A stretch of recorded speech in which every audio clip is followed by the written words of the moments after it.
Hi అండి, welcome to our channel. It's Swathi Surendra. Last వీడియోలో చెప్పాను కదండి, ఊరు వచ్చాము అమ్మ వాళ్ళ ఇంటికి అనేసి.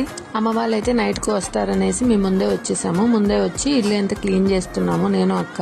ఇక్కడేమో పిల్లలు అయితే ఆడుకుంటున్నారు. ఇంక ఇక్కడైతే ఇల్లు క్లీన్ చేసిన తర్వాత మేము ఫ్రెష్ అయిపోయి తినేసి పడుకున్నాం. ఇంకా ఇక్కడ అమ్మ వాళ్ళు వచ్చేసరికి అయితే నైట్ 1 అయిపోయింది. అప్పుడు లేచి అక్క నేను కాలు కడిగేసి వాళ్ళకి హారతి ఇచ్చాము. ఇంక ఇక్కడ అమ్మ వాళ్ళకైతే హారతి ఇచ్చిన తర్వాత వాళ్ళు ఇంట్లోకి వచ్చారు. ఇంక ఇంట్లోకి వచ్చేసి ఫ్రెష్ అయిపోయారు. ఫ్రెష్ అయిన తర్వాత తిన్నారు. ఇంకా వాళ్ళైతే జర్నీ చేసిన 2 days అయితే ఏమీ తినలే ట్రైన్ లో. వాళ్ళైతే వారణాసిలో 4th ఈవినింగ్ 5 అలా ఎక్కారు. కాచిగూడ వచ్చేసరికి 7:30 అలా అయింది. మళ్ళీ కాచిగూడ నుంచి 8:30, 9 కలా ట్రైన్ లో స్టార్ట్ అయిపోయి 11:30 అలా వచ్చారు ఖమ్మం.